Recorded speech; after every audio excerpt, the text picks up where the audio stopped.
everyone, and welcome to episode 97 of the Homegames podcast. I'm Yazeed, and this is Joseph. Hello, I am Joseph, and today is Tuesday, December 21st, 2021. Today we're talking about my initial progress on my vacation Homegames work I've been doing, which is mostly about the views stuff we've been talking about for the past month or so. I think I have a plan to resolve the issues that we talked about last week with my work maybe conflicting with Yazeed's work. I think I have a plan, a way forward, which we'll talk about. And then we're going to talk about our Spotify Wrapped, because this is the last episode of 2021. So we're going to go over our top played songs and critique each other's taste.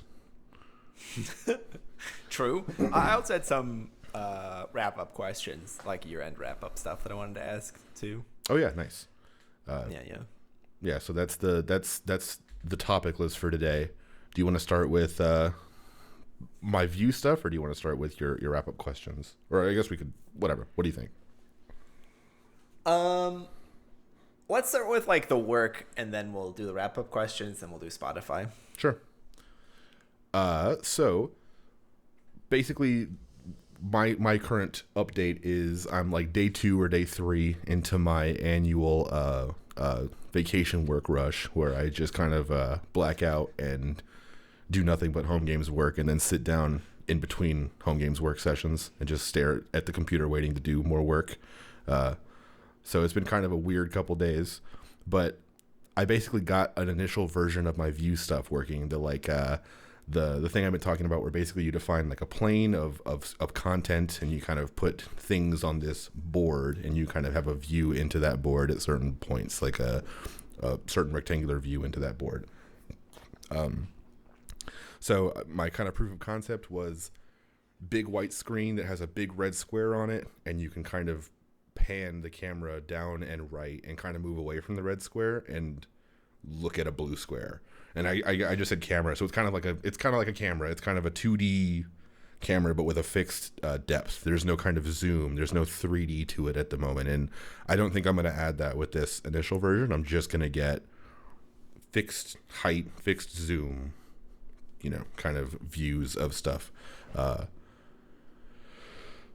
Yeah, so that's kind of the current state of that. I also don't have any images working. So, for example, you can say like a red square, and you can kind of move, left to right, and see this red square kind of shift to the left as you move right. But if you have an image there, I would need to actually kind of slice into the image and only give you like half, or that kind of a thing, a subset of the image, which I imagine we would need a library for, because I don't want to do image processing in vanilla JS and learn how all of that stuff works. So I imagine we'll need to add that kind of utility.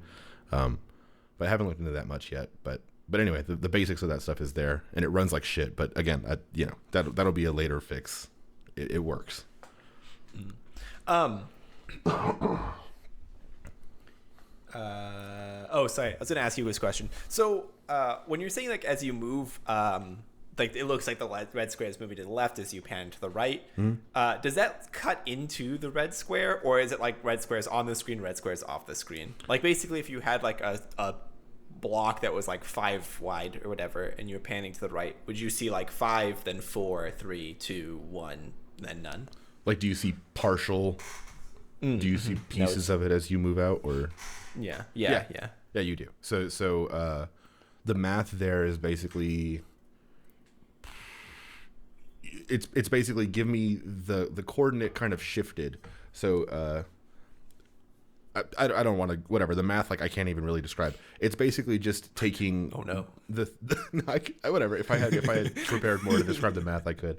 But basically it's take the XY of it in the original plane and kind of map it to be the 0, 0. Like the top left of their view is now the 0, 0 of this kind of fake game tree I'm constructing for just this person as their kind of view.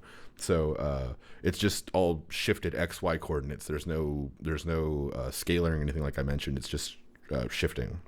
And so when we see that, for example, a red square like should be in your view, then we just go through every coordinate of the red square, and then, like I said, just transform it to the XY whatever. But if it's less than 0, then you just kind of make it 0. If it's more than 100, you just make it 100. So the whole the edge of this thing is off the screen is effectively the view of this thing ends at the screen, because you don't care about after the screen ends, you just care about the end of what you see here. So we kind of slice the subsets or whatever of the shape there. It's like I said, we have to do that for the images as well, but we don't have, I don't have that working at the moment. So but the basic math for the shapes works. So I just need to apply it to images as well. I got you. Okay. And it's like the issue with image slicing is that we would actually have to like slice the image. We can't just like, well, I guess there's no way to like render it partially, huh? Well, yeah, so well, it might be, but we're not sure. Well, so the problem is that the way that images are rendered is we have images stored as data on the game server, and then the game server tells the client about it, and then the client just takes that blob of data and renders it natively as like a base64 encoded image, which is what it is. And if you wanted to kind of dig into that data anymore, we would need to be able to say, kind of process this image and give me the second vertical half or whatever of the image if we were to kind of cut the pixels. You can't do that with just a base64 thing of data, because it's just a binary blob, or not binary, whatever the fuck, base64 blob. And so you need to kind of read it as an image, process it as an image, and then kind of slice into it as an image, and then get that resulting base64 encoding out and do that processing stuff. So I will need to find a way to do that somehow on the game server and kind of efficiently give that stuff back to the client, because it would be shitty if we had to store kind of separate versions of the image, where you kind of had to store a separate base64 version of every like sub view of an image. It's like this is the version with just the bottom 90, this is the version with just the bottom 80, and kind of storing them all separately. It would be nice to just have a dynamic way to just slice into them quickly, but I don't know what that will look like. But I will figure it out. I believe in myself, I also believe in you. About the doo-doo performance, in your own words. Yeah. In the notes, it says doo-doo performance. Yeah. Do you know what's causing that, or is that just, do you think that's going to be a lingering problem? So I think one of the things is that in order to generate these views, I have to clone data. And the reason for that is because, like I said, everything exists on this plane. And when you slice into it to provide a player's view of it, you don't want to actually transform the coordinates of what's there. You want to kind of create a copy of it and then slice into that copy of it and give that to the player instead, right? Like, you're not modifying data, you're copying and whatever. So those clones are fairly expensive, because you have to go through first it does a collision detection. So it'll go through the entire tree, the game tree, and then give you a list of everything that your view collides with, right? So it'll do all that math on your thing versus every single thing in the game, and then it'll give you back that subset of game nodes, at which point you have to do the math transformation to kind of fit it to the player's view, and all of that includes cloning the game objects. So there's probably ways for me to optimize that and make it better, but yeah, I'm not focusing on any of that kind of stuff right now. As long as it continues to work, at some point in the future I'll optimize it. But if I spend too much time optimizing now, I'll just never get any of my stuff done. So yeah, okay, makes sense. I was just wondering if it was going to be like this, maybe like a permanent problem, or if this is more of like, probably it's just like only because it's like a first pass kind of deal. It's mostly because it's a first pass. We have some kind of core performance weaknesses or whatever that are probably not helping here, but the things I mentioned, it's kind of like a slower version of what we had before, because of this kind of, like I said, cloning and transformation and stuff of what's there. Whereas the old version would just be, here's the board that I define is the game. There's no views on top of it. It's just, that is the game. Whereas now it's this kind of middle layer of something that doesn't technically exist, and, kind of building copies of it and showing it to people. It's kind of like a whole different process, but yeah. Okay, I got you. Nice. Yeah, and the way dude. Thank you. The way that I implemented it is kind of weird, or not JavaScripty, I guess. It's this new game class called viewable game, where there's kind of some magic in the base class that gives you access to like a get plane method and kind of getters and setters like you would in Java, which I think is an underrated language. So I kind of like Java-ifying this whole thing, and I didn't know you could do this in JavaScript, but you can have private methods and private class variables and stuff, which isn't supported in Node 12, but in Node 14 it totally is. So basically, I think we should use more private class type stuff, and we should drop support for Node 12. And I think subclasses and that kind of shit are actually super rad, and we should go for that more. And I think it'll fit in right with your TypeScript stuff eventually. Mm-hmm.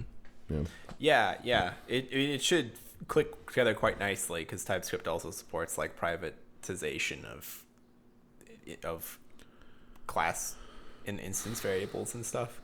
Yeah, it's nice because before it was like code would just be, this dot plain dot get or this dot plain dot node. It would just have this deep knowledge of all of the attributes of a certain property that we've set on it. And I think I don't really have the programming-ness to describe why, like in detail, why this is different or why like the getters and setters is better. But I just think being able to say this component's responsibility is to manage the plane, and I am a version of this component, and I kind of pass off like responsibility to my, kind of base class, my the thing that I am at the root of me is like a you know what I mean? Like I can't describe this fucking stuff. Technology. Are you saying like the thing you're extending, or like the abstraction of the class? The thing you're extending, right? Like I am a component that is viewable.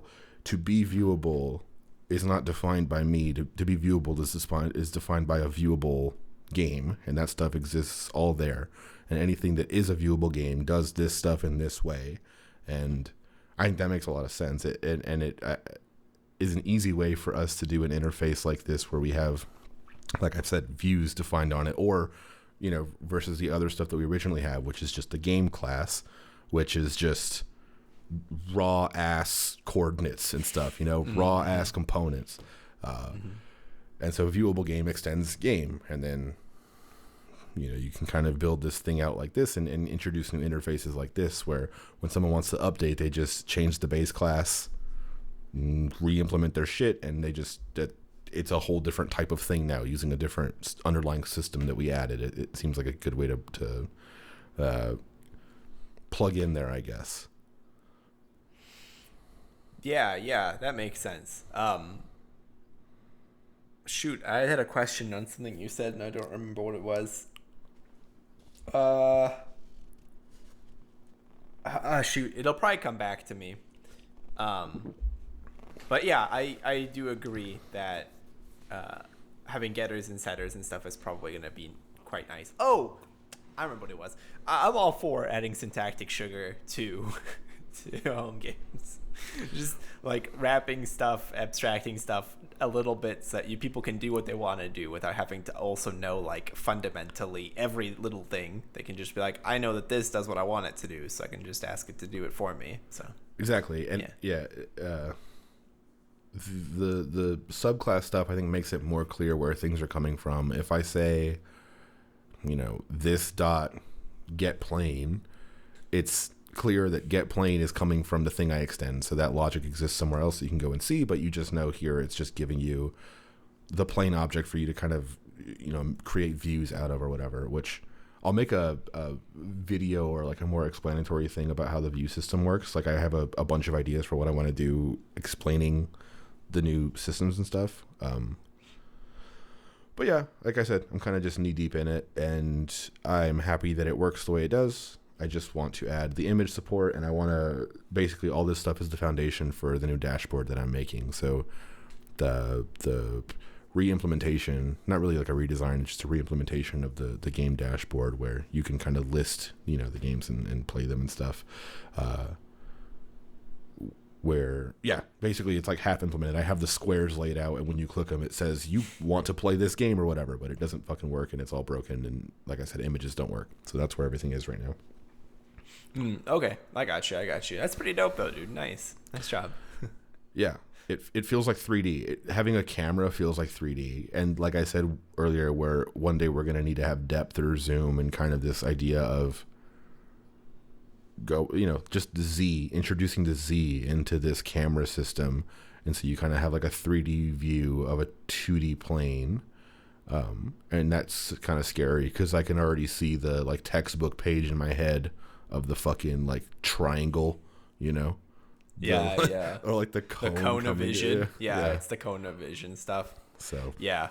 Well, so the other thing about that too is that unless we're doing something really specific, when you do 3D, you aren't just looking at one 2-dimensional plane. You're looking at like a bunch of 2-dimensional planes like behind it stacked together to give you like the depth idea of like depth in the image.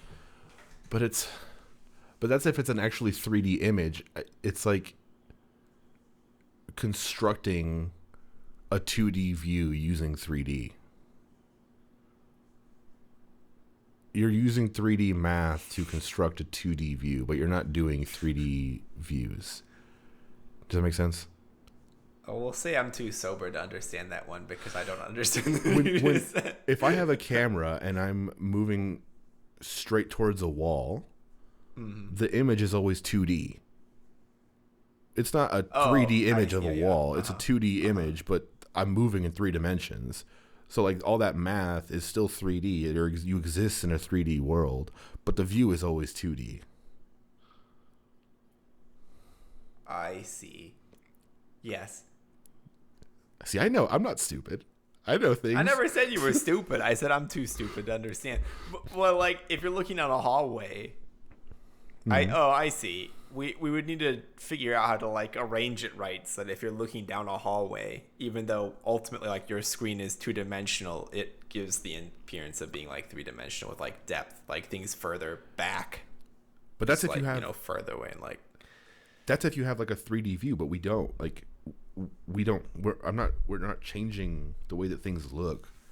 I'm just saying if you wanted to have, for example, if you wanted to have an image that works like the photo gallery on an iPad where you can pinch and zoom on the image, what we have right now is the screen is zoomed into a fixed point and you can pan by just moving left and right and up and down with your finger and you see different parts of the image.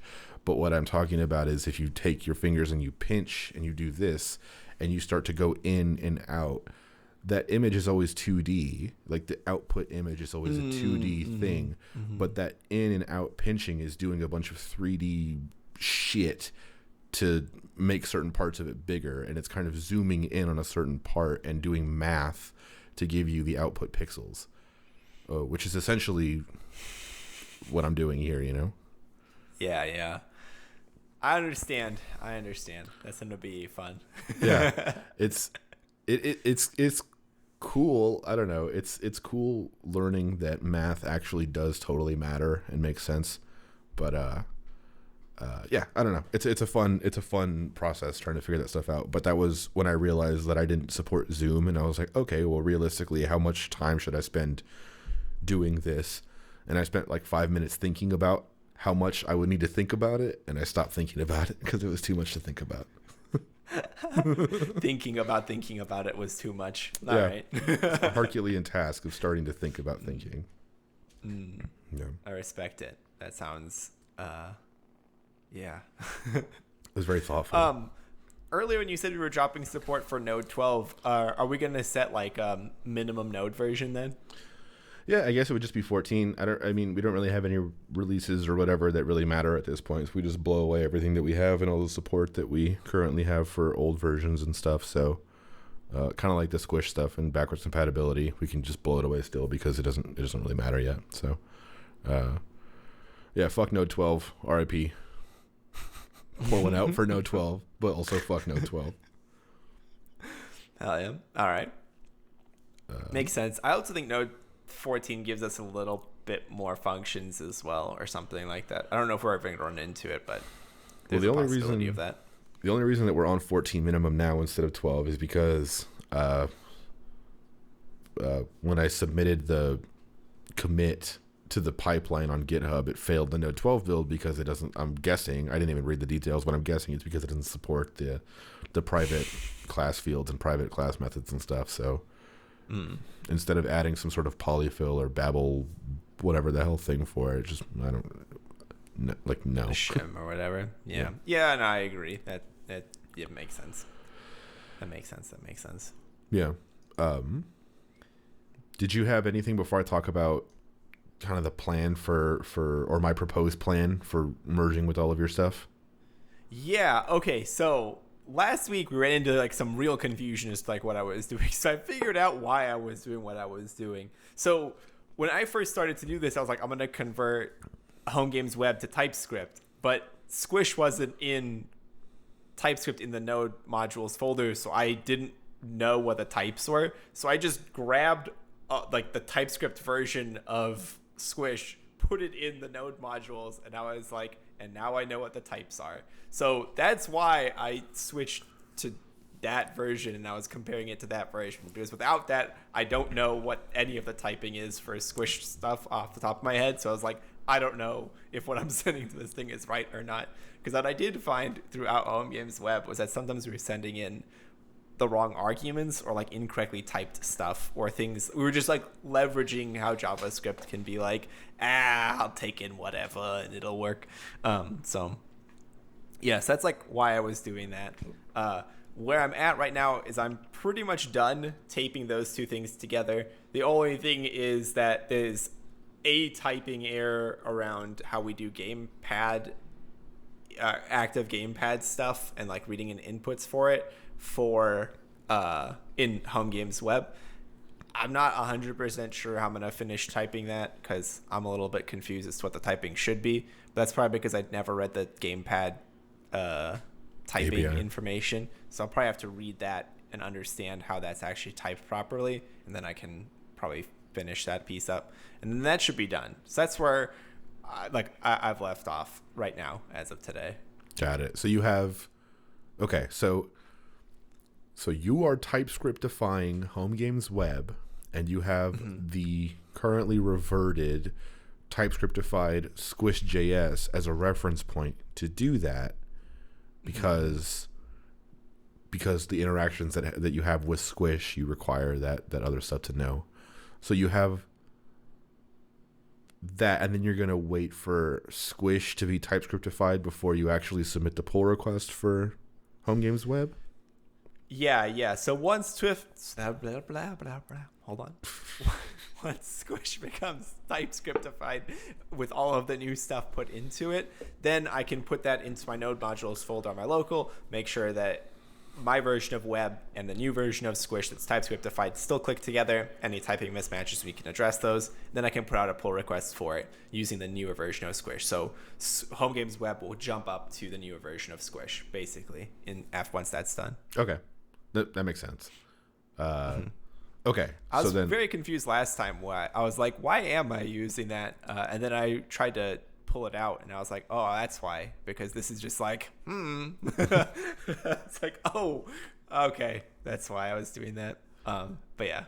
Okay, so the plan for the rest of the year then, or at least for my little, for after I finish whatever, okay, plan for the rest of the year is I'm going to finish splitting up Squish, which I've actually kind of already done. I'm going to put all these things up in one change, which is splitting out Squish, creating the view interface, and then building the new dashboard on top of that view interface. So that'll be changes to Squish.js and Homegames core, with some of the stuff stripped out. So like we're not gonna have support for spectators or performance monitoring at the start of that, just because I ripped it out when I split these things up, and so I don't want to re-add it right now.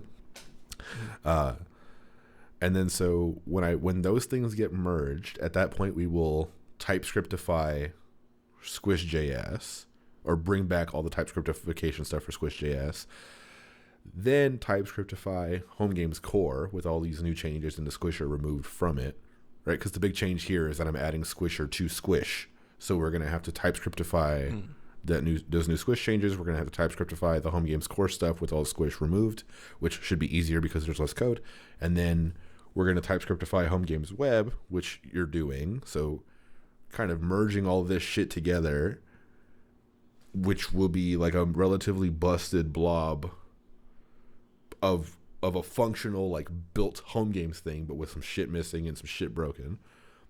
and then we will begin the process of rebuilding to bring back the the features. I'm taking out spectators performance monitoring, and for wiring it back up to all of the service, like the game services and stuff I built this year. So for example, the game search and the game publishing and all that kind of stuff I talked about before and that I had in that demo, basically bringing it all back into the thing and kind of making it the kind of together version it needs to be. So that'll be January probably. Mm-hmm. Yeah. I think that one of the other things that I want to do, as well as putting out the TypeScriptification thing, is putting in some kind of linter for web first, and then I'll let you see that and see if you like it. Then we can add it to Squish, and then we can add it to Core when we do the TypeScriptifications there. Sure. Mostly because I'm realizing that, like, for the most part, it's okay, but like some places formatting's a little awkward. I think just standardizing it with like a linting tool that we can just be like on save, it just lints for us and cleans it up. I think that would make our lives easier. Yeah, that would be nice. Yeah. I'm probably just going to use like a standard, whatever easy standard linting thing I can find, so we don't have to worry about it too much. Well, I mentioned before I don't think either one of us are. What was it? I don't think either of us are really strict on like this linting rule has to be like this. Like, I think for the most part we're pretty much like whatever. Yeah, I think we talked about it before. It's like just whatever the standard stuff. We have an ESLint config, I think, in Homegames core and Homegames other stuff. And I think ESLint has like a -- fix, which will automatically fix all your spacing stuff for you. So I mean, we could just use all that stuff. I don't really. It doesn't really, like you said, I don't really have any strong preferences. Yeah. I think that's what I would like to add to this as well, and just get web more or less like how we want it, and then we can take a look at it and see if we want to make any adjustments or changes or anything like that. The other thing that I was thinking about is that when we bundle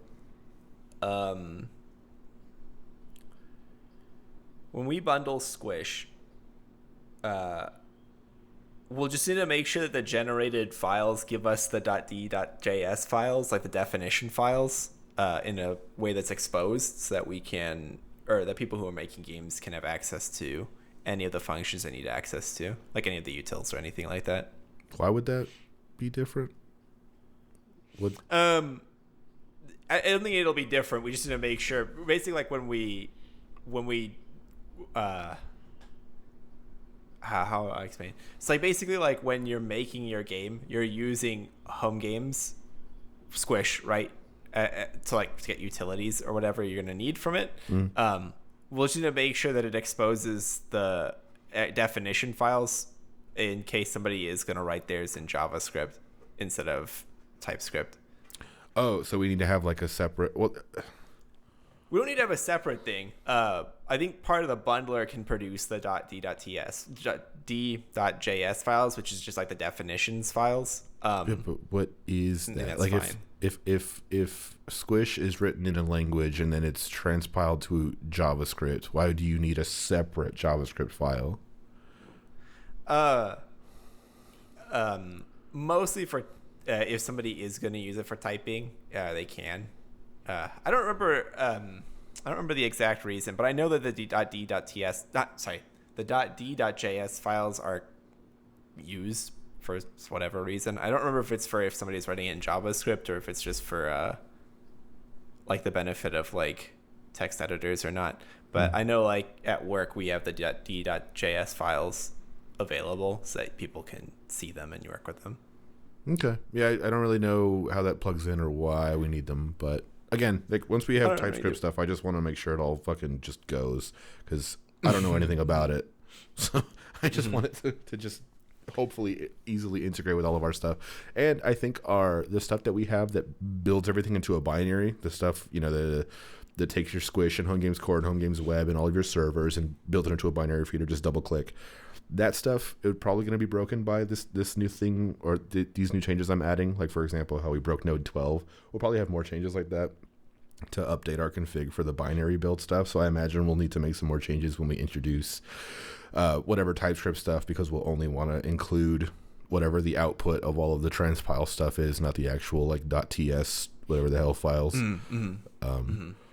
So yeah, we'll have some changes, but that'll be like I said, the bringing everything back together phase once we finish doing our individual pieces and kind of just shove it all back together. My Nana and I we were making tamales last weekend, and she made like 200 of them, and then she had extra leftover masa and meat, so she made another 50 or so. And she was saying that there were just so many tamales in her freezer that at a certain point she was just throwing them in there and then hoping, just shoving them and closing the door to make sure that they were all just in, even if it was a mess. And that's kind of what we're doing here. We're just taking all of our bullshit and just fucking shoving it in there, and just trying to beat it in there and trying to get it all working together and making sure it runs.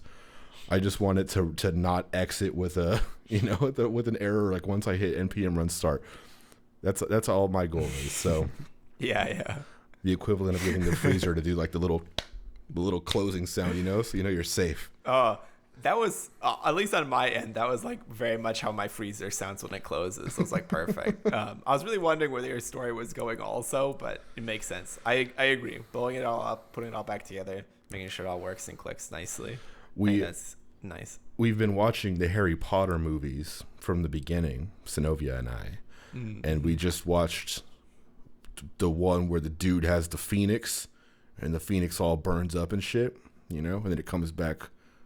You've never seen Harry Potter? Anyway, the phoenix. I read the first book and I watched the first movie. I don't know anything else about it.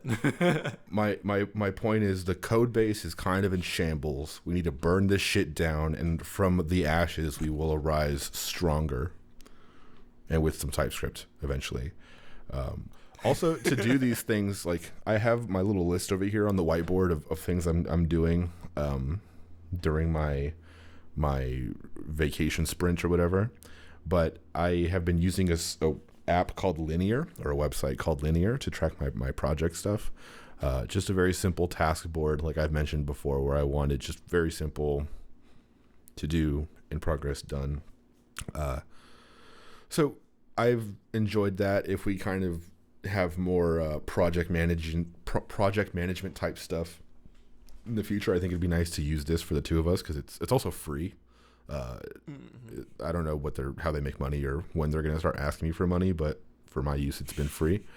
So yeah, I just have these little tasks up there, and I just have them tracked as in progress, and you can add little notes and comments and all that kind of stuff. I'm not interested in tracking time. I'm just interested in tracking the actual tasks. I've tried using GitHub issues before, and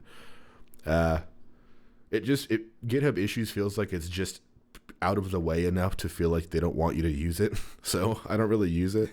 And so, anyway, Linear has been nice for project tracking stuff. So I've been doing that. And like I said, things are going smoothly. Just trying to get the dreaded image part working, which is my next part before I actually wrap up my first task. But that's it for me for actual work stuff. Nice, dude. Yeah.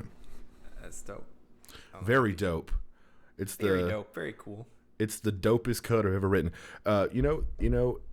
We've talked about this, and we're going to talk about this, but I have been looking through some of the code that I have been writing, and I have been not disgusted with it. And I will say, yeah, I've been not disgusted with it. So things are looking up for next year. Going to have some less embarrassing shit in our code base. If you just do a Command F for the string a lamau, you'll find like 7 results, because I don't give a fuck in the code base. I'll just like put my console.log a lamau 1, a lamau 2, and then comment them out and then push it. So I need to do better as a person. That's very funny. I haven't seen any of that in web, I don't think. Oh yeah, web is mostly okay, but if you go to Squish or Core, just AYYLMAO everywhere. It's everywhere.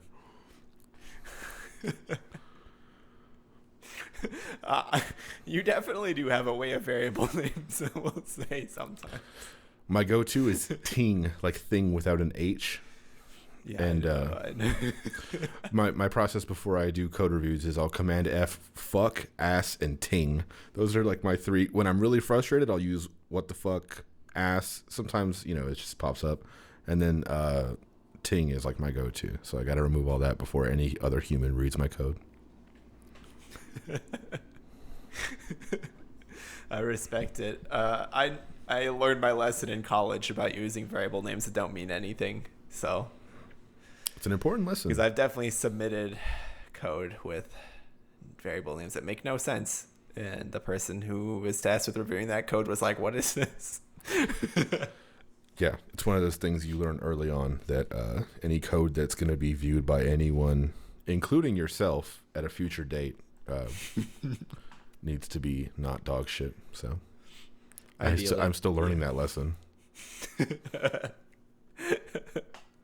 No one ever accused Joseph of being a great student. It's true. But yeah, did you have anything else before we move on to the wrap up question stuff? No. Okay. Why do you sound so sad about that? No, I wasn't sad about that. I don't have my glasses, so I had to lean really close. I think the mic didn't pick me up properly because on the other side of it. You sounded disappointed as hell in yourself. I mean, I am disappointed in myself, but not always for this. All right, you ready for the end of your wrap-up questions? Yes. All right, these should be pretty rapid fire. What would you say was the most important lesson you learned over the course of this year from Homegames? Or from life in general? I don't know. Both, fine. I think this year feels like it went by really fast, and it feels like I missed a lot of opportunities to do stuff. And I talked about this before, but it's like a personal lesson of just knowing how to spend my own time and not. Anyway, whatever, just managing my own time. So, looking back at this year, it kind of felt like nothing happened. And I talked about this before, but the lesson was basically the little things add up, and all the little stuff that we changed and all the little features. Something as simple as emoji support, which was like an afterthought in one afternoon. It's been kind of like a highlight of this year just because I got to learn how Unicode works, at least on a basic level. And it's like, oh, it's stored as 2 bytes. And so I had to change the way that we encode text, and kind of that made me clean up the way that made me clean up the encoding part and made me clean up the decoding part, and it added a good foundation for when we need that stuff in the future in the code base. And it's like these things kind of branch out, and little improvements kind of build up. And, for me, I get bored when I'm not learning anything. And sometimes, specifically when I'm building the services and stuff, I get kind of bored, just because I'm an expert. You know what I mean? I'm just joking. I'm not really an expert. I'm not. Brain is so big. I'm just too perfect to do any work, because I'm too good at all of it. But no, it's kind of standard stuff, and so it doesn't really excite me. But the things, like I said, Unicode support and emojis were a thing that I learned this year, and those little things become the best parts, or at least when I look back at it. So, the little things matter, I guess. Yeah. Makes sense. I think for me, it was that I should have spent more time at the very beginning at really fundamentally understanding how Squish works, and then how web works, and how core works, because I'm pretty sure I looked it over when I first started, but I definitely didn't keep up with it, and I also didn't really understand it, and I don't think I really understood it until I started to go through in TypeScriptify and clean up both of those. Now I feel like I understand it better. I think that goes a long way in being able to work with the tools, is to understand them well. Yeah, I think that was probably my best lesson, was spending the time to really learn and understand what you're doing before you just start working with it. If you were to go back and start working on the stuff you did this year again from scratch, would you do anything differently, or what would you do? Yeah, I think I would say that I would be like, okay, Joseph, listen, we're going to rebuild Squish in TypeScript on Jan 1, 2021. And then I would have started on it, and then I would have understood all the things that I was going to get stuck on or confused on or frustrated with later on that year. The lesson is, if I had to comment on that, it would be to decouple TypeScriptification with anything else. Because understanding the code base, like, I'm of the opinion that TypeScript is just a nice layer of things on top, but it's totally not necessary for just regular basic things. And so if the goal is understanding, like, yes, it's nice to make things better, but you have to start with the thing itself before you can make it better. So it's like, okay, fucking read the shitty JavaScript, like, try to understand the shitty JavaScript. I think I should have gone through with you and, like, walked you through things instead of, I've talked about this before, but, like, instead of just saying, here's the code, go figure it out. Because, like, for me, my thing is just take the code and run it and then change stuff and then run it and see how it breaks and run it and run it. But it's a very like solitary process, and it's very I don't think it works for a lot of people. I think it's like a very specifically me thing to just be like, okay, I'm going to go and bang my head against this fucking thing until I feel like I understand it.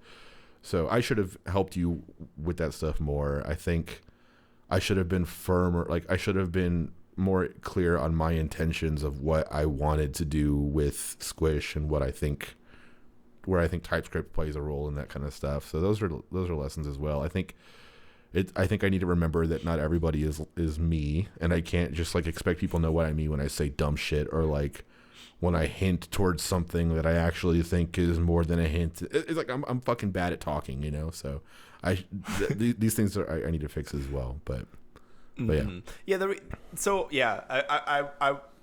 would say getting a walkthrough generally helps me, because I definitely don't do the, like, I'll just change things until I understand it.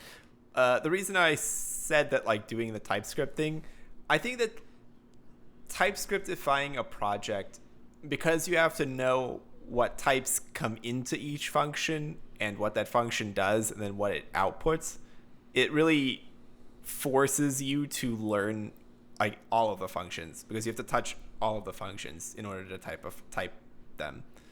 That's, like, why I think that it's good. It basically, like, is a way of forcing you to see all of it, like, every function, what it's doing, how it's doing it.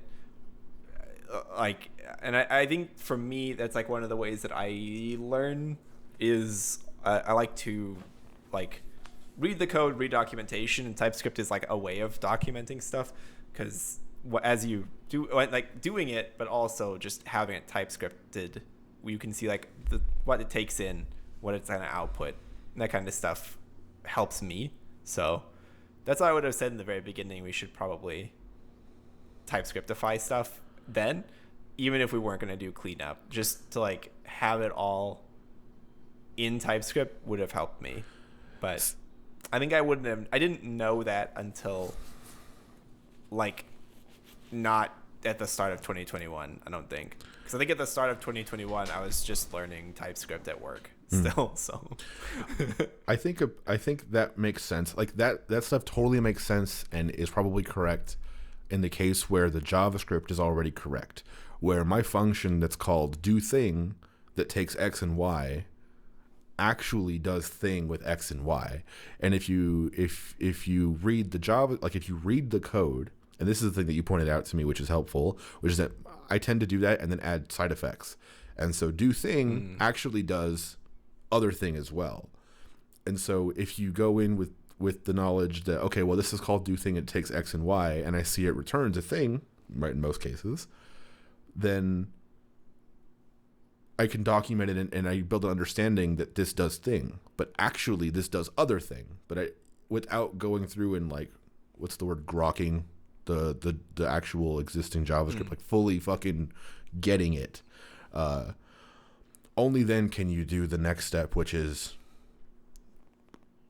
documenting and kind of providing that documentation of that thing. But it assumes that the thing is correct in the first place, which is in most of the cases is not with my shit, because, you know, fucking, you know, the AML guy. So I think we should have just, if we had gone through and I could have said, okay, actually do thing does other thing as well, and it takes X, Y, but Y isn't used, and X is actually, W or whatever, and I could have explained these things, and then we could have had that little intermediate thing where we make it really do what it needs to be doing, and then we add that other layer on top. I think that would have been the ideal route. Yeah. Either way, I think learning. I mean, part of that is like at work, I've worked with TypeScript a lot more. I'm more comfortable with it. It's like I have a pretty solid understanding of it, and like I've been learning everything at work too. So now I'm looking at it and being like, this is what helped me at work. I think this would have helped me here too. But yeah, definitely. Either way, I think like you said, getting like a better, firmer understanding of how all this stuff functions was probably like my big takeaway from 2021 and what I would have wanted to do at the start of 2021 if I went back in time and did it now. I think also it would be nice, like I said, I wanted to do a little series of videos or little explanation stuff, not really soon, just whenever I have all this stuff done in the next few weeks, but part of that is I want to do like a system diagram, just a very high level overview of piece with an arrow, talks to piece, talks to this, talks to whatever. I have simple versions of that, like really high level stuff, but nothing that actually talks about on a component level, like a squisher and a game tree and a game node and game session and game and player and all these other kind of concepts that we have. So just to have that, so we can at least have a frame of reference for where everything fits into the larger system before we can talk about, do thing takes X, Y. It's like, well, what is thing? Who does thing? Why do they do thing? Why does thing? Why does thing? Yeah. I think that would help as well. Yeah. Did you have any other questions, or can I move on to the next one? No. That all makes sense. It just Okay. What's your biggest accomplishment? What was your biggest accomplishment of this year? Bro, I don't know what happened. I somewhere along the way of this podcast, I lost my ability to speak. That's fine. Biggest accomplishment, I think, was the moment I got the full publishing stuff working. When I got all those services working, and I was able to get Homedome to a point where you can submit a game and it would approve a game and publish a game and all that kind of stuff. And like I said earlier on another episode, I think that moment was when I was like, okay, this is what this whole thing needs to be, and if I can build a smooth, good version of this process that I just built, I will call myself proud of this project. Like I will call this thing built, not complete, but built. Like I want it to be a good version of this, and so I was just super happy with that. If I can get that going, I'll be very happy. Yeah. Nice. That makes sense. Yeah. What about you? What was your moment where you were like, hell yeah, brother? Or did that even happen? Bro, I honestly feel like I didn't accomplish anything this year. My biggest accomplishment was probably the squish type scriptification stuff that got reverted anyway. So that was a good foundation though. It just doesn't exist in the code base, like it's not in practice today, but yes, it's still there. Yeah, so I think that's like my biggest accomplishment, which is unfortunate because that was like a month ago. So, well, but yeah, I don't know. I feel like I kind of struggled to find enough time to work on Homegames this year. Yeah, but that was like my own fault. So, because I'm lazy and also it's like quit League of Legends and just give me a lot more time. But I didn't do that until kind of recently, also. Yeah. Well, no, it's hard, and like I didn't realize, and I think about the year I got married this year, and that's one of those things where I didn't really think about how much it would change my life, but it totally did, in just my day to day and kind of the things that take up my time and stuff and responsibilities I have as a person. Chain. Yeah, but so it's just weird as hell because I'm trying to figure out who I am as a person while I also do this stuff in my free time. And anyway, it's hard to manage time and also like be a person and live your life and have friends and all that kind of shit, especially because, you live your whole life in a fucking one room working remote and doing all this stuff. So yeah, it's a weird feeling. Not including like the pandemic that was been going on still. Yeah, man. You've been living literally your whole life almost is in this one room. Yeah, and then like I had COVID last month. It's a weird feeling too, where it's just like, I don't know. It's just like it's I don't know. It's fucking weird. Everything is weird, and it feels like time hasn't changed at all in the past like 2 years. We've been in this weird Twilight Zone type thing, but everything keeps happening. Twilight Zone keeps moving, so it's like, well, shit. I guess this is life now. Anyway, I don't know. Yeah. I'm hoping next year.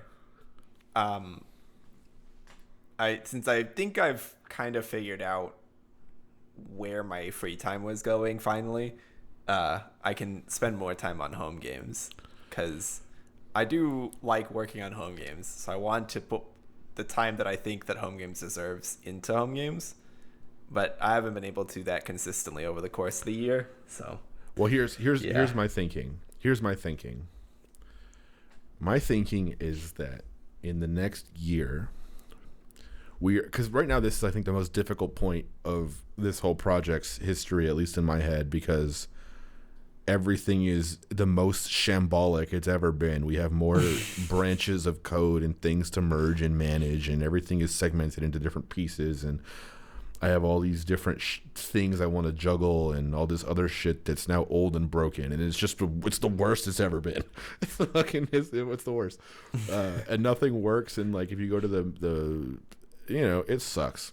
It sucks. But if we get over this hurdle, then the end of that hurdle is something that's very exciting, and I think is where you wanted to be at the beginning of this year when you had your goal for a game every 3 months. Mm-hmm. Our job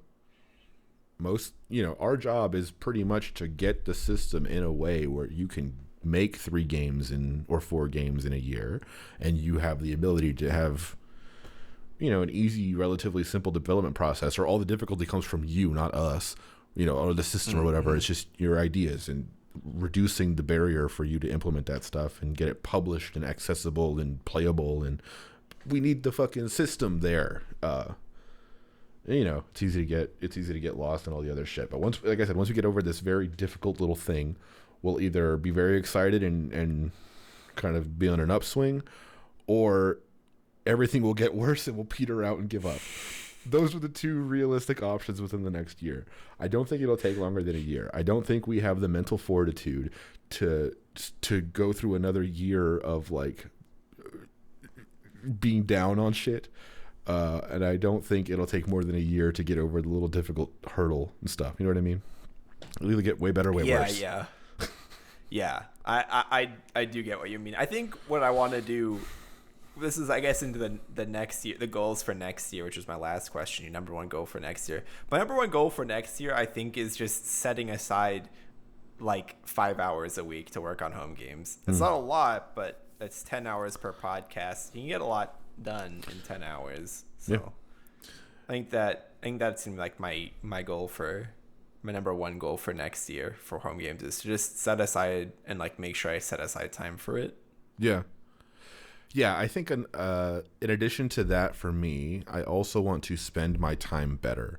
And it's like we talked about before about project management and its role in something like this, and how important it is, and how I don't like spending time thinking about how much time I'm going to spend.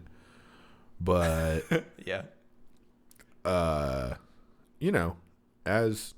I continue to be like in my career and as a programmer, like outside of this whole project and for this project and everything else I've worked on, I've been of the opinion that I can just work through it. Like I can just get a project, don't need to think about it. I don't read documentation. I've fucking never read documentation ever. Like I Google stuff and I get MDN pages, but I don't you know what I mean? Like I don't prepare, I don't plan.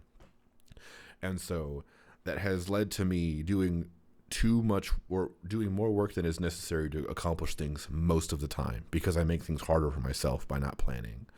And so this has caused me at 27 to be like, man, I'm too old for this shit. Like when I write code, which is a totally wrong way to think about it. It's not that I'm whatever. It's that I'm doing too much. It's that I'm over exerting myself. I'm not being efficient in the way that I spend my time or my energy. So I need to get better at that.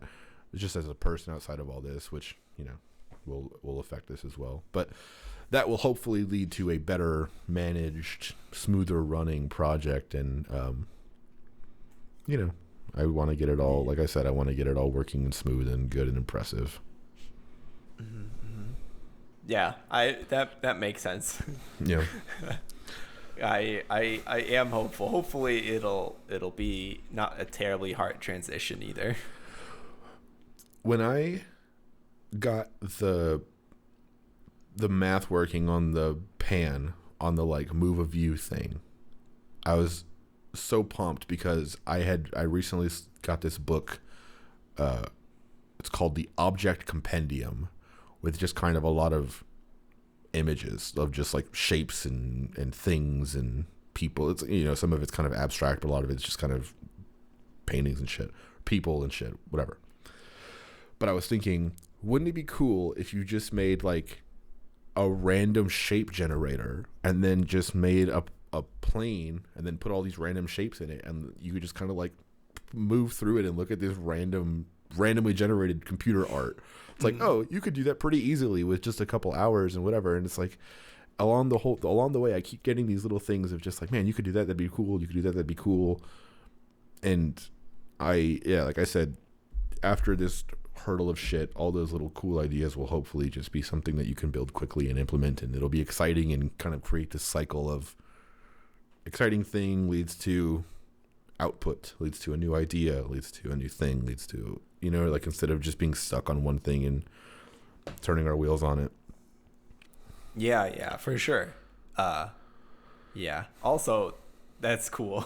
I love the idea of like randomness in programming and like computer generated stuff. It's super interesting to me. So yeah, definitely. I'm excited for that. There was I was listening to the Giant Bombcast once a long time ago, and I think they introduced this, or someone had a podcast question where they talked about, maybe it was this or maybe it was something else, but it was basically this idea of you can generate every image a TV could ever display. Like a 1920 by 1080 image is just a collection of like 2.07 million pixels or whatever in a certain order. And so the amount of permutations of that is astronomically huge. It would take more time than exists or whatever to calculate all of them.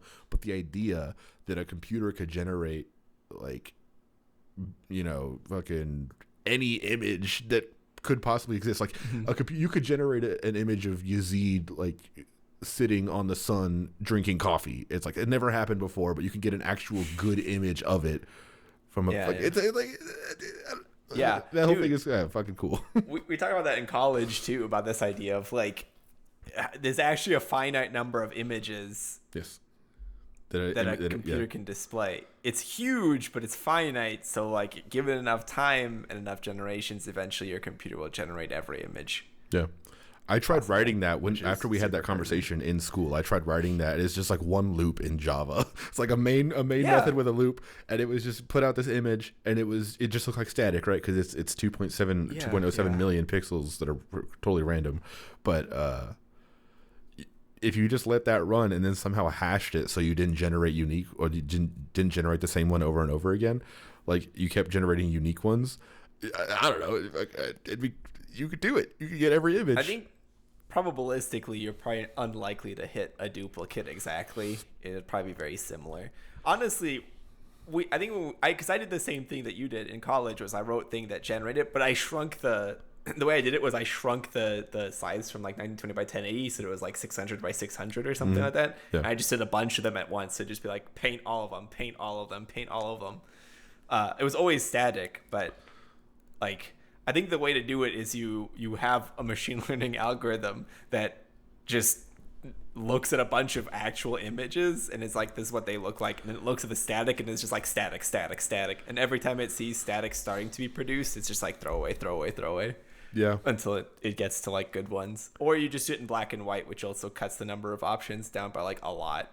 So. But I love the idea of someone taking this dumbass concept though and then just making something in Homegames with it, you know, where it's like make random images and show people and just like publish it and see what happens. Yeah. I don't know. What I'm gonna do when I do make my 4 games in a year. One of those games is I'm going to write a machine learning algorithm, and I'm going to train it on your face, and then I'm going to write a random image thing, but it'll only generate images with your face in the image. That'll really cut down the total number of images possible. And eventually I'll get a picture of Joseph. I mean, that sounds like some very valuable technology that the world definitely needs. You know, we can make that a common utility so other people can make games with my face technology. You know, Joe Tech. You could you could upload whatever face you want, and it would generate images with that face. No. You can upload whatever face you want. It doesn't give a fuck. It'll use my face. It's Joe Tech. It's you Tech. It'll do the like transform into Joseph's face. All right, I'm into that too. We should make a Homegames app where you put up your face and it'll anamorph your face into my face, just like we did in that computer class in high school where we did like the Animorphs cover where you have to make a toaster turn into like a man or whatever. You don't remember. I forget that you don't remember anything that happened before this week. I remember Animorphs. Anyway, is it time to go down to the Spotify stuff? It is time to go on to the Spotify stuff. Okay. So we both have our Spotify Wrapped, which is our top 5 artists and our top 5 songs of the past year, which we just wanted to go over to judge each other. I'll say for myself, I'm pretty disappointed in my top 5 songs, but we'll talk about that at some point later. Do you want to go first or me first? Am I going to read yours or are you going to read mine? Or are we going to read our own? So I guess let's both describe our own opinion of our own thing, and then we'll describe the other person's thing. Or we could flip it. I don't know. No. That's a better way of doing it. I just don't remember my top 5 off the top of my head. Give me a second. Okay. I'm opening Spotify. I have your top 5 image on my phone right here. I can look at it very quick. Oh, do you?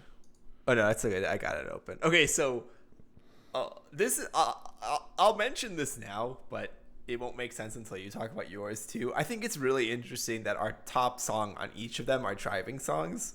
What do you mean a driving my number song? 1 is Drive featuring Wes Nelson by Clean Bandit, Topic, and Wes Nelson. My second song is something in Japanese, no idea, by somebody from Japan, also no idea. My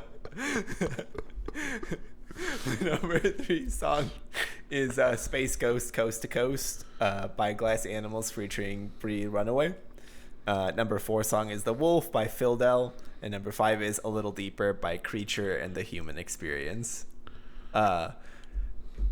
Honestly, like, it kind of makes sense. I'm surprised the Japanese song is as high as it is. I'm not surprised at all by Drive being in my top song because I really like that song from like the first time I heard it. I was like, this song is amazing. Space Ghost Coast to Coast, I love that song a lot. I also like the version that doesn't have Bree Runaway. That's actually like my number 6 song or 7 song. So it's like right outside the top 5, both of those two. The Wolf surprises me because it's a kind of a slow, menacing song. But I guess that's where the vibe of like my Spotify vibe was spooky and ecstatic. So this might be why. And then A Little Deeper is just a fun bop, I think. But yeah. So are you overall, do you feel like this list reflects your does it feel like a correct top 5? Or are you like, no, I listened to this one song way more, or what, that song I didn't even listen to at all, or whatever? Yeah, I think that if Spotify Wrapped happened 1 week later, another song would have been in the top 5 and would replace one of them, because I really just like spam listened to the song Enough by RKCB. Not really important, but I really like that song, and I think that that's the only reason that it isn't in the top 5 for me is because of the like 1 week of when I was just absolutely just grinding that song into oblivion. That's the weird thing is I think these only account for the first 11 months of the year. I don't think it's because they come out like December 1st, so they can't account for any December listening, but I don't know if they take into consideration your last December or if all December stats are just lost to time. I don't really know. Yeah, that's a good question. I'm not sure either. But yeah, I listened to your top 5 songs. I have some notes over here that I will go through. So Drive featuring Wes Nelson by Clean Bandit. So my first comment here is moderately sweaty fuck music. And the reason for this, okay, so like basically imagine a commercial for a car, right? And there's a man, moderately attractive man. He's got a button up, like where the top button is like a little undone, and he's got rolled up sleeves, and he's just kind of handsome, kind of just, you know, flirty looking at all the women in the bar. And then it cuts to him driving his Kia around a mountain, right? And like this music is playing the entire time, and you know this guy fucks, but it's a car commercial, so they're not trying to show you. But the fact that they show you these two things, right? He drives a Kia on the mountain, he smiles at pretty women, you know this guy fucks. So that's the vibe I got from this song. I thought it was pretty high energy. Thought it was pretty, pretty Kia-esque, pretty average sounding, yeah. I guess. You know, it sounds the way a Kia would sound, you know. But it was cool. The other one, I wasn't sure if it was Japanese characters or Korean characters, so I'm glad to hear you say it's Japanese. That was one of my guesses, you know. So my note is too long, 5 minutes is too long. It has about a 3-minute main song and then like a little breakdown, and then it's 2 minutes of whatever the hell. It's too much. I don't like that, but it's okay. I like that it sounds like a Christmas song. It sounds like it's got like a chant. It's got kind of like a kind of like a hype up. A lot of Christmas music this past few weeks, so I definitely there's like a certain vibe I hear from that stuff. Definitely got it on our song here, Japanese Letters. Name pending. No one knows what the fuck it's called. I don't know what it's called either. But it also felt like an anime intro. Like it sounded like a Christmas song, but it also sounded like an intro song. Like a Christmas anime intro theme song. This would fit. So that was cool. Space Ghost, Coast to Coast. Gotta say, I hated this shit. Something about it. It was, so this was the original sweaty fuck music. That's why I put moderately sweaty fuck music for the other song, because it was kind of a toned down thing. This song, Space Ghost, Coast to Coast, it's like bro-y, and I don't know why, but there's something about it. The energy just feels very fake masculine to me. It's just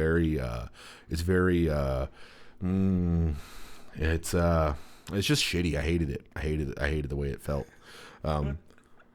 And yeah, it definitely sounded pumpy, in a bad way. Yeah. I think it's supposed to sound kind of fake bro-y. Because the song is about like a guy, like a student visiting like a fellow student who was arrested for trying to do a school shooting. Yeah, see, that's the other downside. So, the whole point is like him trying to like be not an asshole, but trying to being like, yo man, like why couldn't we go back to the olden days where it was all light, nice, and you weren't trying to kill people? Well, these people somehow made a song about school shootings that sounds like fuck music, so I would say go back to the drawing board to keep a consistent vibe. That's another thing with me is I don't know what songs are about, and I don't care. I go for the way that they sound.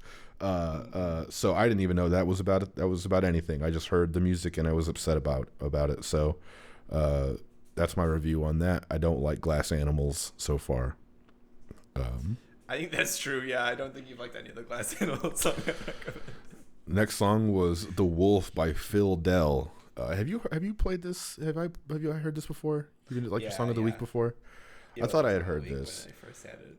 So one of my notes here is that the voice is very nice, but what is she saying? I want to say I said that before, because the way that actually you did. The way that the voice goes so high and it's so like almost cracky, like it cracks, and it's like kind of an abstract word. It's like the idea of the word before, you know what I mean? Like it's like the unsaid version of the word, the in process version of the word. Oh, I see. The end result is you don't know what she's saying because it's such a loose version of what she's trying to say because her voice is just so in a whole other realm, kind of hard to follow. But again, I'm not really trying to hear what the songs are about, so it didn't really affect me that much. I will say though, did not like it. Did not like the song. So I like singing, right? I like soft, nice singing. I don't like when it changes from soft, nice singing to something else. So the vibe goes from kind of soft and slow, and it turns into. I wrote down that it sounds like kind of sexy robots, like the movie I, Robot, like the Will Smith one. Yeah. But if all the like the kind of shitty animation of all the robots and the way they all look kind of off, it sounded like that. Like it sounded the way that they look. It's like a Family Dollar 007 intro song. You know how like the intro song of a 007 movie is always very classy. And he's like, ooh, and whatever. It's like if there was a budget version of that, and it was just slightly off. So that's the vibe. It was cool. It was cool enough. The last song was a little deeper by Creature, featuring the human experience, and Creature is spelled Kr3Ture, which worst part of this whole thing, which is actually good because I liked a lot of things about it. It was trippy and weird. It starts off with like a vocal thing, but it keeps getting cut up and like fucked up, and it keeps like subverting what you think it should sound like. It's like you think your brain thinks it's going to sound a certain way or go a certain way, and then it takes it away, which is very cool. And then the song happens, and yeah, it sounds kind of like dreamy, I guess, which is cool. I bet if I was on mushrooms and I had some really nice headphones, this would take me to a whole other dimension. I wrote that it sounds like you're at a party and you're wearing sunglasses so no one knows that you're on drugs, but like everything is going well. You're kind of cruising. It sounds like that. So I enjoyed it quite a bit. Nice. I'm glad I'm glad you like that one. That one is probably the most. That one and Drive I felt like were the most bop of all of them. Yeah, I did not like Drive. I do like A Little Deeper. Yeah. You did not like Drive? No. Wow. I didn't like that surprises me, actually. Except for that last one. That, honestly, you saying you don't like any of the songs is pretty on par with how Song of the Week used to go. Yeah. Well, to be fair, I don't like most songs. My playlist. Well, we'll talk about it. My playlist has been the same 3 artists for like 5 years. So. Yeah, maybe Joseph's wrong. I could be. I just have shit taste in music, I guess. So do I give my opinions of my list now? Is that what we're doing? Yeah. Okay. And then I'll go through with my notes. So my list, my number one played song of the year was Ski by Young Thug and Gunna. Pretty disappointed in that fact. Basically, this song is very fun. And I had a run where every time I got in the car to do anything, the first song I put on was Ski because it was a recent song on my playlist. It's kind of simple. The intro is him saying yeah about 30 times, which is sick as fuck. I love that kind of stuff. Easy to get into, again, right? But it's disappointing when that's my number one song of the year. I feel like I could have done better there. Anyway, next song should have been my song of the year. Top played song of the year, For the Gang by fucking what's his name? Roddy Ricch. No, what's his name? Fucking 42 Doug and Roddy Ricch. There we go. That song goes nuts. I'm very happy that it was my number 2. I danced with a random person in Las Vegas earlier this year when that song had come out. They were just playing it on the sidewalk, like people in Las Vegas do, out of their phone speaker. And I stood there and kind of bopped along for about 20 seconds with them, and they looked at me and smiled. So that was a good memory too. It's a good year for that song. Sounded good. Sounded happy. It was just before COVID came back. Everybody thought it was safe. So it was a good little memory too. Yeah. In the little periods where you were like, we can finally go back, and then it's like, nah, you can't. Yeah, like that April to June stretch where everybody had hope. Yeah. I remember that. I remember what hope face felt like. The next song is Die for Guy by Playboi Carti.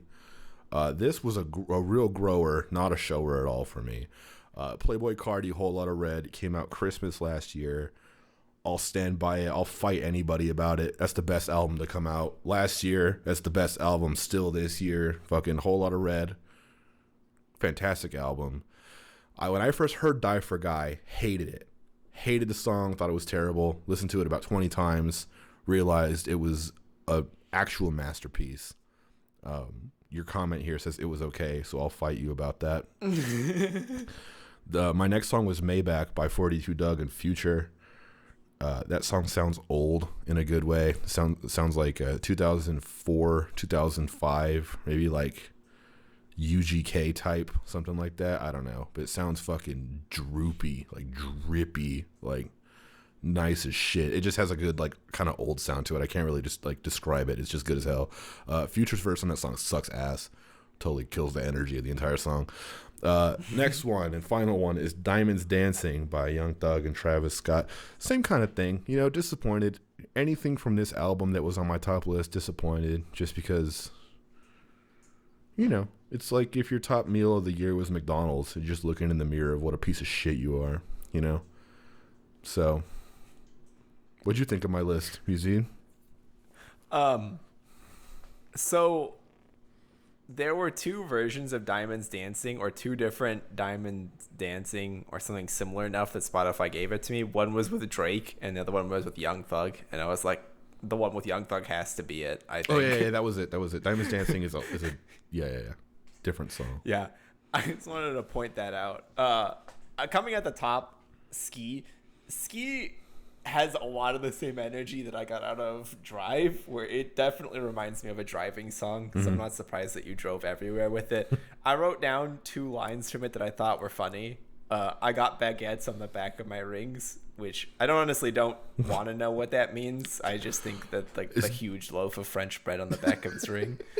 It's diamonds. It's the diamonds. They look like baguettes. I think they're actually called baguettes. They look like loaves of bread. Anyway, go ahead. Maybe. The other one is just I'll show you my coochie. Sometimes rap songs will just have the most ridiculous one-liners, and the rest of the line makes sense, but I just think I'll show you my coochie come out of a rap man's mouth. It's just like chef's kiss. So good, so funny. Yeah, I like the song. It was fun. Young Thug really goes for it on some of the words, you know. Yeah. But in his defense, he's saying that this woman said she'll show you her. Yeah. That, you know, he's not just saying that himself. That would have been a bold claim. Yeah, I kind of wish he didn't. I wish he just said that he would show them his coochie, but it's whatever. Is it for the gang, or because I just wrote down for gang? It's for the gang, or for the gang. Yeah, I kind of liked it, honestly. Like, there wasn't a line from there that I thought was hilarious, but I just enjoyed the overall experience of listening to the song. Like, it's a good song to enjoy. I felt like, yeah. Die for Guy, it was fine. Like, wrong. If I heard this song playing on the radio, I'd be like, nah, whatever. If I heard the song playing in like a grocery store, I'd be like, yeah, whatever. But this isn't a song that I would listen to pretty much ever, I don't think. They would never play this song on the radio. It sounds fucking weird. There's a part where he just says Jordan Cutter, like he's just saying his name really weird, and then he sounds so fucking strange, and he like doesn't care. That's why it's such a cool song. Anyway, the voice stuff that he does makes it so you wouldn't hear this at a grocery store. If I heard this at a grocery store, I would immediately start to run. Like whoever runs that place is a fucking psychopath, and there's definitely about to be some sort of violence if that song is too chaotic to play at a grocery store. You don't go to the grocery store like an hour before they close, where they let some of the employees like pick the music. Maybe that would be all right. I would hang out with the weirdos at the Safeway at 11:30 on a Wednesday playing Playboy Cardi. But it's a good feeling. I highly recommend grocery shopping as late as possible at night. Honestly, it's a great vibe and a good experience. That's not being sarcastic either. The song is fine. Basically, what I'm saying is if I heard it somewhere, I wouldn't be like, this is disgusting. But I also wouldn't be like, this is a good song. I'd be like, it's background chatter to me, basically. Wait, hold on. I don't think you realize the severity, the real artistry of what he says. He says, I'm so fucking high, I might crash. The drugs kicking in real fast. If I die, it's gonna be real sad. So I fuck on my bitch like it's our last. You can't tell me that shit doesn't make you feel something, you know? If I died, that would be real sad. You know what I mean? I relate to that shit. You'll be like, you're telling me, I was like, oh, this song is about a school shooting that's been thwarted. And you're like, this man says if he died, it'd be sad. What? See, it's one thing to write down, like, or to think about the lyrics that you're going to say, like, if I die, it's going to be real sad. Like, okay, that's a corny fucking line, but he says it with so much confidence. It's like, God damn, you know what? He would be real sad. This song's fine. Honestly, like if I was gonna rate it, I'd give it a straight 5 out of 10. It's not something I would dislike. It's not something I would really enjoy. It's like perfectly middle of the road. Very upsetting. Maybach, I wrote down 2 lines that I thought were funny. Tell Dez make me some noodles. I don't know who Dez is, but I like it. And then I go and hit a lick. You can go and ask Bubba. I don't know who Bubba is, but I also like that.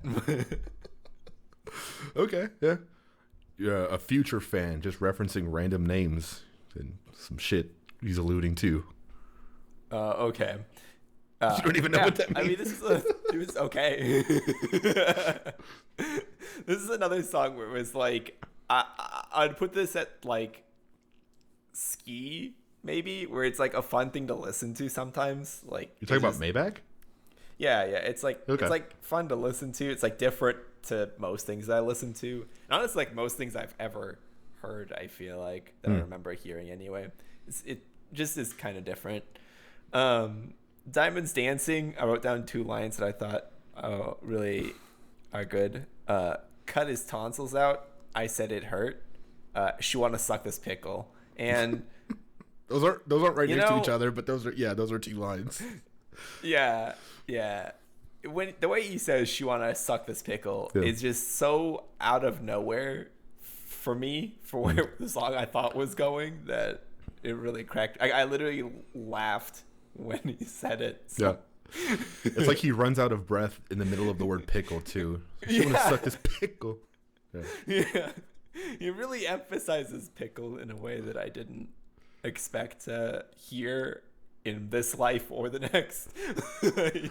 See, that's what I mean though. Like, you know, I've listened to rap music for a long time, and a lot of it has kind of silly lyrics. You know, Nelly, for example, has got some kind of simple, corny music or whatever, but it's just fun, and it's just you just listen to it or whatever. But it's progressed because you can't just say simple shit anymore. It's just boring. So you have to say weird shit weirdly. And so it's like, she want to suck this pickle. That's horrible. It's just like the other line I just said, the Playboy Cardi. Like, horrible, fucking terrible words. It's just not, it's not good to say that, you know? But the confidence. And then, like, it's like, yeah, she's going to suck this pickle. He might spend a couple nickels, you know? It's like, he just keeps it moving. He just is fucking flowing through the song. He's just smooth as shit. Doesn't care. He said she's going to suck this pickle. Yeah, he said it. You're going to listen to the song again. I'm probably not going to listen to the song again, but I did laugh when he said she want to suck this pickle. Yeah. Yeah, it was just I'd rate that song around the same I'd rate Maybach and Ski. It's an interesting listen, kind of funny. I guess if I was going to rearrange your playlist, it would probably be like For the Gang, Ski, then Maybach Diamonds Dancing, and then Die for Guy. Die for Guy is how I would have arranged it in terms of like songs that I like in that order. Okay. Well, I'm glad you didn't hate any of them. You also got some questions at the bottom here. Huh? You also got some questions at the bottom. Well, I was going to get to those. Okay. But I was going to ask you the same question that you asked me. Was there a song that you thought would be in your top 5 but wasn't? No, it's weird. I don't really know what I've listened to this year. I haven't listened to music really because I don't drive anywhere. Like, I don't drive to work. I don't really I don't really listen to music while I'm working. I can't listen to stuff with words in it. So when I think of what I listened to this year, I really can't even think of anything. So Ski totally makes sense as my number one. It's like I said, it's a reminder that I really didn't listen to anything this year. I think even for you, you have a total of like 40,000 minutes of music played this year. I have 18,000, which is, I think I did the math. It's like 90 minutes a day or something crazy. It's not that much. And most of that stuff is just me listening to the same songs over and over again. And really, it's just Young Thug's discography on a playlist that I hit shuffle on. So I need to venture out more before I become kind of set in my ways with my tastes and stuff. I don't want to be a boomer. So yeah, in like 60 years, you'll be like, "Let me tell you about Young Thug," and they'll be like, "Who?" Exactly. Well, that'll never happen because Young Thug's the GOAT. He's going to be known for generations. But I know what you mean. Don't ever dismiss the goatry of Young Thug. What I'm saying is that even if he is the GOAT, even if he's the greatest of all time, I don't think it really matters. I think in like 60 years, unless somebody's like really into hip hop, it'll be like they'll have heard of him. It's right. True. It'll be like a lot of people don't listen to Tupac, but they know who Tupac is. It's true. Like I know who Tupac is. Never heard a song by Tupac in my life, I don't think. No, that can't be true. You must have heard songs, you just don't know they're by Tupac. Probably. That's what I mean. Like, maybe I've heard them, maybe I haven't, but like, I don't know. Right. But I know who Tupac is. So you'd be like, oh, let me tell you about Young Thug. I was there when he was coming up. People would be like, oh, that's cool, but all right. You're like, shut the fuck up, old man. Now they're going to be at like the meta part of rap where they just say the word pickle 400 times for 2 minutes, and then that's the song. Just confidently say pickle 400 times. Yeah. Nice. I did have some questions. Who is Slats? Slats. That's Young Thug's buddies. They got a group of friends. They call each other Slat. I see. Because almost every one of these songs, they reference somebody named Slats. And I was like, who is this? I've never heard of this person in my life. Makes sense. Yeah. Well, and go ahead. Well, I was going to go to the next one. So I was going to say, because Young Thug... he refers to himself as Slime, and he refers to he did do that in his friends and his colleagues as Slime as well. There is speculation that this is gang-related terminology, but it's just what he calls his buddies. I don't know. And Slat, S-L-A-T-T. If you Google it, you'll find a thing that says slime love all the time. That sounds like some bullshit to me. Don't know what the fuck it means. They just say slat. It's just terminology. It's just slang. I don't really know what it means. I see. Okay. The other thing I noticed is there's a ton of references in all of these songs about trenches. Yeah. It gave me a lot of World War I school vibes. So it's like, these guys finally get to World War I in their history classes. Why are they talking about trenches so much? Yeah, the trenches is just like the field, like the where it happens, No, I get it. I just when we used to do Song of the Week, I don't think I heard any of the songs referencing trenches, but now it's like all 5 of these songs I think has the word trenches in them somewhere, except for maybe Ski. Ski is the one that I'm like pretty sure doesn't, but could be the rest hidden of in them there. Pretty sure does. Yeah, very very common to reference the trenches. I don't know. It's one of those things where like there's trends where things are referenced by certain words for a few years, and then it kind of just falls out, and it's not cool to say to say that anymore. I think trenches might be a current of the time thing. Give it like 5 years, it'll be a new thing. It'll be the pickle, really out in the pickle. Yeah, the one song on their first song on the album will just be pickle 500 times, and the second song will be the word trenches 500 times. Yeah, I'm waiting for the rap game to really hit peak. Is what I'm saying. Yeah. Fuck, I was gonna say something and then I forgot.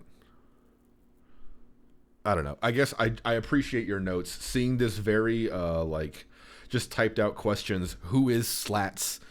It makes these notes a lot better. So I appreciate your inquisitive nature into these songs. I feel like I learned a lot from talking to you about hip hop in general. I'm sorry, I cannot make you listen to the weird music that I listen to. I'll listen to it.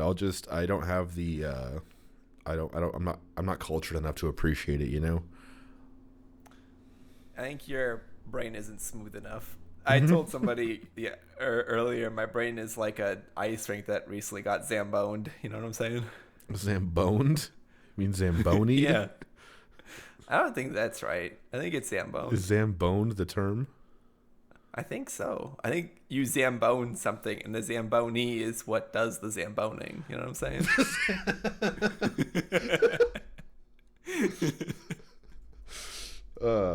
Is the actual instrument that does it though is the Zamboner, right? On the Zamboni? No. Oh, maybe. I don't know the anatomy of the zamboni. I only know the verbiage. I'm only finding Twitter profiles when I look up Zamboned, so I'm going to go ahead and say that's not a word, but that's the title of this episode.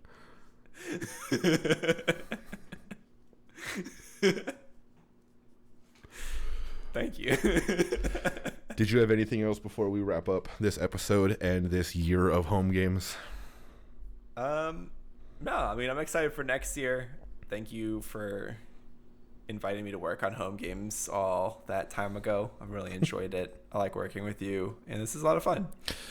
Thank you. Yeah, it's fun and stressful and time consuming and at times discouraging, and that's it. But yeah, no, I also look forward to when we get over, like I said, this bullshit that we're working through. But yeah, 2022, we will be back with some things and some updates and some code, some features, some absolute bangers, including episode 100. Yes, we'll bring the bangers, and we'll also bring the mash. You know what I mean? Get Zambonered. Know what you mean. You know what I mean? Take us home, Joseph. Thank you, everybody, for listening. As always, our music is done by our friend Tynan. He is Nightan on Bandcamp. That is Nightan, Nytan. You can find us on Twitter at Homegames.io. You can also go to our website, homegames.io.